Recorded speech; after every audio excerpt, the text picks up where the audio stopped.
कहते हैं शेख अहमद नाम के बुजुर्ग थे, सारी जिंदगी किसी को काम नहीं बताया, सारी जिंदगी बड़ी मुश्किलात आई, पर कभी अपनी जात पर सवाल का दरवाजा नहीं खोला। एक ऐसी मुश्किल आई कि जो हल ही नहीं होती थी।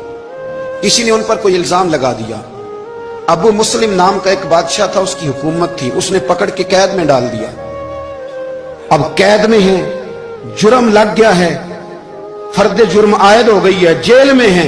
लोग कहने लगे हजरत जी अपनी सफाई में कुछ कहें, और मानने लगे सारी जिंदगी बंदों से कुछ नहीं कहा।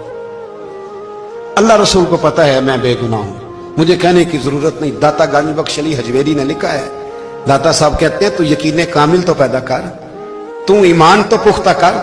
दाता साहब कहते हैं वो अबू मुस्लिम जो बादशाह था वो नेक आदमी था, उसे रात को ख्वाब में नबी करीम की ज़ियारत नसीब हुई, और हुजूर सैयद आलम सल्लल्लाहु अलैहि वसल्लम फरमाने लगे तूने अल्लाह का एक नेक बंदा जेल में डाल दिया, डर नहीं आता, वो तो बेगुनाह है। बादशाह आधी रात को खुद उठा।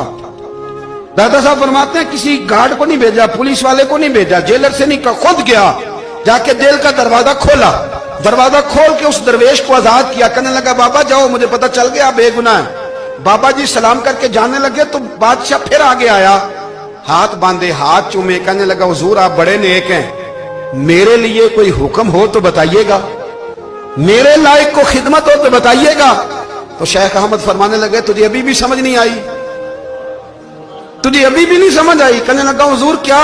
फरमाने लगे जो तहज्जुद के वक्त तुझे उठा के मुझे रिहा करने भेज सकते हैं वो मेरी कोई जरूरत बाकी रहने देंगे? मुझे कोई जरूरत पड़ेगी किसी और को कहने की? जो तहज्जुद के वक्त तुझे उठा के भेजते हैं कि जा खोल जाके दरवाजा, वो जरूरत रखेंगे? मेरी जरूरत मुझे रहेगी कि मैं तुझे और कोई काम? अभी भी तुझे समझ नहीं आई? वो दाता अली हजवेरी रहमतुल्लाह अलैह फरमाते हैं समय हमारी तबीयत है, हमने बंदों से दिल लगा लिया है, दिल अल्लाह रसूल से लगाओ। किसी बंदे से लगाना तो उससे लगाओ जो अल्लाह वाला हो। आप फरमाते हैं कि अपनी सारी ख्वाहिशात अपने रब रसूल से, आप फरमाते हैं कि अगर अल्लाह के हवाले अपनी ख्वाहिशात कर दोगे तो रब तुम्हें ना आम लोगों से ज्यादा अता करेगा।